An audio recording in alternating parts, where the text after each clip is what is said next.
Cukup dengan 800.000 kalian bisa restorasi motor secara bertahap. Bingung kayak gimana? Tonton videonya. Untuk beberapa bagian seperti swing arm depan ini udah sedikit berkarat dan bagian belakangnya juga, dan untuk footstep belakang udah ngemplek banget. Dan untuk tiang atau lidi remnya ini juga udah patah, jadi harus diganti. Dan ini ban belakangnya miring jadi bodi dalam. Terus ban belakangnya juga kemakan setengah karena dia miring sebelah, jadi harus disenter ulang. Assalamualaikum warahmatullahi wabarakatuh teman-teman semua. Kenalin, gue Dava, pemilik channel ini. Dan ini gue bakalan mau ngasih tahu teman-teman semua berapa sih budget yang habis buat beli spare part. Nah, sebagai pembukaan, kenapa gue ngasih lihat ini semua, karena motor gue itu ada sedikit trouble ya. Kebetulan motor gue adalah motor Supra X100. Dan pemilik kedua, pemilik pertamanya itu kayaknya kemungkinan besar udah punya motor ini dan sempet jatuh atau kecelakaan, jadi banyak hal yang harus diperbaiki. Kayak misalkan rangkanya ternyata itu miring, jadi nggak center lagi, jadi harus dibenerin lagi. Apa aja sih yang gue harus benerin? Pertama, kalau dari mesin ya itu nanti aja lah belakangan, karena pas beli juga udah sempet datang. Dan ini gue mau benerin di bagian kaki-kaki. Ini sebagai gambaran buat teman-teman semua. Jadi habis berapa sih kira-kira kalau misalkan teman-teman beli online terus pasang sendiri di bengkel terdekat atau bengkel kepercayaan teman-teman. Nah, mulai dari kaki dulu. Nah, gue beli udah bener-bener dibilang full set juga enggak, tapi ya hampir 80% gue mau benerin deh bagian kaki-kaki atau perodaan. Dari pertama dulu gue beli adalah ini dia. Ini gue belinya tuh arm ya, swing arm. Nah, swing arm gue beli merek Moxis. Ini mereknya bukan yang bener-bener ternama, atau ya bisa dibilang ini mereknya merek biasa aja lah, standar gitu. Seenggaknya ada brandnya, terus juga jelas gitu ya, walaupun tulisannya Forok ya. Gue juga nggak tahu nih Forok tuh artinya apa. Gue juga beli velg ya, velg merek Virosi dengan menggunakan jari-jarinya tuh TDR atau dalang ranggi. Bukan ya, TDR. Nah, untuk roda belakangnya sendiri, gue udah nanya ke teman gue yang emang main motor tua juga, kalau rata-rata motor bebek tuh untuk jari-jari roda belakang itu 9 kali 159, 9 kali 159. Sedangkan untuk roda depan yang menggunakan cakram itu masuknya ke 9184. Gue udah beli nih ya. Untuk harganya nanti gue cantumin ya di video ya. Jadi Moxis tadi harganya segini, terus Virosi harganya segini, dan velgnya jari-jarinya segini ya, kayak gitu. Kenapa kok belinya Virosi nggak yang lebih mahal? Balik lagi soal ya, betul, waktu. Terus apa lagi nih? Tadi udah roda. Ini sekarang napgear dulu. Napgear ini gue beli merek IND. Merek IND ini untuk kelengkapan barang lumayan ya. Jadi teman-teman kalau misalkan mau nyari spare part yang aftermarket atau non ori bisa juga di IND. Tapi untuk kualitas ini untuk napgear ya. Napgear ini gue coba kasih dengar buat teman-teman semua. Nah, tuh ya, jadi teman-teman bisa nilai ya. Gue bukan orang yang begitu mengerti di dunia otomotif atau spare part gitu ya. Jadi gue cuma penikmat doang. Jadi teman-teman bisa nilai sendiri untuk kualitasnya kayak gimana. Harganya juga sekalian nanti gue cantumin. Kemudian ini udah gue pindah lagi ke yang namanya tromol. Nah, tromolnya sendiri ini gue beli ori ya. Gue beli ori, tromolnya beli di Hondanya langsung, alias websitenya Honda resmi. Ini dia Honda. Nah, ini harganya lumayan nih. Ini harganya lumayan, dan ya untuk tromol sengaja gue beli yang lumayan karena ini juga nanti kepake lama juga, dan waktu itu pas lagi ada budgetnya jadi gue beli.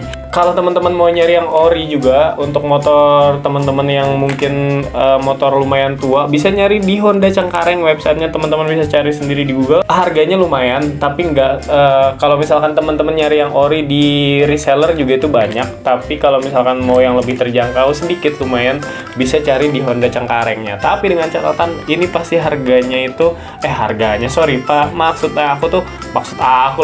gue itu harganya itu terjangkau, tapi stoknya tuh nggak selalu ada, jadi ada keterbatasan stok, dan juga pun kalau ada teman-teman berebut pastinya. Ini gue lagi beruntung ngedapetin, setahu gue ini lagi ada deh di website, coba boleh dicek ya kalau misalkan teman-teman butuh. Dan ini GN5 itu yang dipakai Grand juga, jadi kalau teman-teman punya motor Grand bisa dipakai. Tromol udah, ini dia penutup ini ya, panel tromol belakang nih. Ini gue juga beli di, setahu gue ini belinya di seingat gue ya, ini belinya di No Name C70. Dan ini bukan ori, harganya juga udah gue cantumin sekalian ya di No Name C70 sebagai catatan juga teman-teman kalau mau nyari untuk yang motor-motor tua bisa cari di toko itu. Dan ini ya nggak ori ya. Gitu. Terus apalagi? Paharem lidi rem. Nah, lidi rem ini gue patah ya, jadi nggak tahu kenapa bisa ujuk-ujuk patah ujungnya, jadi nggak ada remnya, jadi gue beli. Dan ini harganya juga ya nggak yang murah-murah amat lah ya, nggak mahal-mahal amat, maksudnya harganya nggak mahal-mahal amat. Dan ini pembedanya antara motor Supra sama motor yang lain ini, gue nggak tahu kalau motor lain, tapi kalau motor Supra ujungnya begini nih, tuh ya, kelihatan ya. Ujung bagian sininya tuh dia nggak yang cuman kaitan doang nih, jadi dia kayak ada bentuk huruf U-nya gitu, mudah-mudahan kelihatan ya. Lidi rem udah. Nah, terus motor gue juga kayaknya karena jatuh, jadi dia itu antara rem terus sama si standar tengah sama si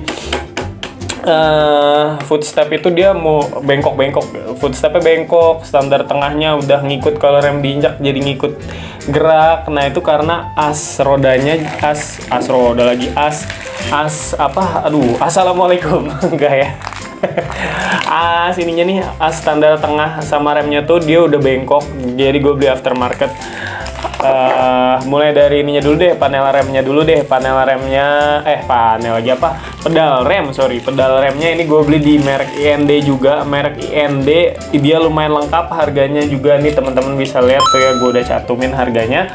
Dan untuk standar tengahnya sebenarnya sayang banget, standar tengahnya tuh kata orang-orang yang main Supra juga, standar tengah Supra itu kuat ya, tapi karena mungkin udah kemakan waktu dan juga si standar tengah sama si as standar tengahnya itu bengkok, jadi setiap gue nginjek rem kena rantai, jadi wah udah kemakan. Jadi akhirnya mau nggak mau gue ganti merek IND juga, harganya udah tercantum, jadi ya teman-teman bisa diikutin. Dan untuk asnya nih ya, standar tengahnya sengaja nggak gue beli yang ori, karena kalau yang ori itu entah kenapa walaupun harganya lumayan lebih mahal, dia tengahnya tuh bolong gitu, kopong. Sedangkan kalau misalkan yang aftermarket atau yang non ori itu dia tengahnya padat, jadi gue ngerasa lebih kuat gitu kalau yang ini, walaupun nggak tahu, seharusnya sih lebih kuat, mudah-mudahan aja lebih kuat ya. Dan ini gue ada dua lagi nih, bos roda depan ya, karena gue gantinya seset, untuk peleknya sendiri gue ganti seset depan belakang. Dan ini udah apalagi perintilan, footstepnya juga gue beli, footstep merek IND, ini gue beli di No Name C70. Pokoknya nanti gue cantumin deh untuk gue belinya di mana, harganya berapa. Jadi sebagai patokan buat teman-teman semua. Dan ini untuk karena gue udah beli footstep ya, jadi gue beli juga buat karet-karetnya, sekalian aja gue ganti. Ini merek IND juga, harganya nggak mahal-mahal amat, masih reasonable buat dibeli ya karet. Tapi teman-teman bisa lihat kalau dari segi packing niat banget ya packing. Dan ini lumayan berat bobotnya, bukan yang karet ini, dan lentur. Ini lentur, jadi keset juga kalau dipegang begini, keset ya. Jadi lumayan oke lah. Terus juga ini buat ini footstep belakang, jadi sekalian ganti penyakit motor-motor tuh ngeplek gitu ya, kendor gitu. Ini jadi gue ganti, tapi nggak tahu kenapa yang belakang ini, nggak tahu sih emang begini normalnya begini atau beda. Jadi dia tuh kalau gue pencet bagian injekan kakinya kayak ada yang kopong di bagian sini, kopong nih, sini nggak terlalu, di ini kopong, atau mungkin gimana gue nggak ngerti deh ya, namanya juga kan bukan ori ya, kayak gitu. Jadi paling udah itu aja yang gue beli untuk saat ini, paling sisanya adalah perintilan. Kayak misalkan ini adalah karet pengganjal standar tengah. Nah kalau misalkan teman-teman kalau punya motor tua, kalau di standarin 2 terus diturunin suka tang gitu, nah kayak besi ketemu besi, itu tandanya kemungkinan besar motor teman-teman itu nggak ada karet pengganjal standar tengahnya. Nah ini penahan nih, jadi kalau itu nggak langsung jeduk gitu ya, nggak langsung besi ketemu besi gitu, nggak langsung besi ketemu besi. Jadi ini bisa jadi salah satu opsi untuk penggunaan.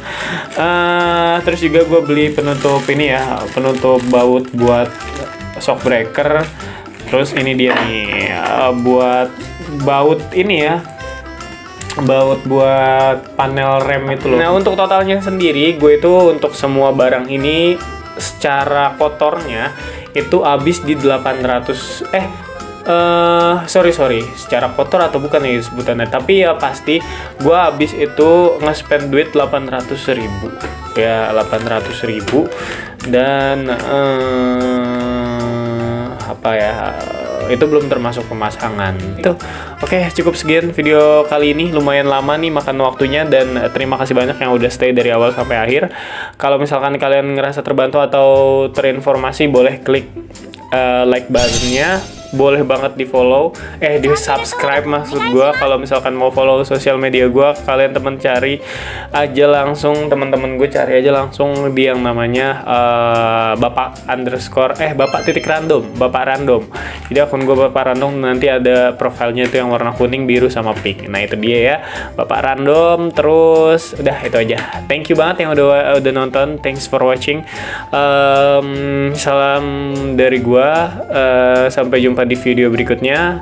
Wassalamualaikum warahmatullahi wabarakatuh. Selamat berkegiatan dan sampai jumpa.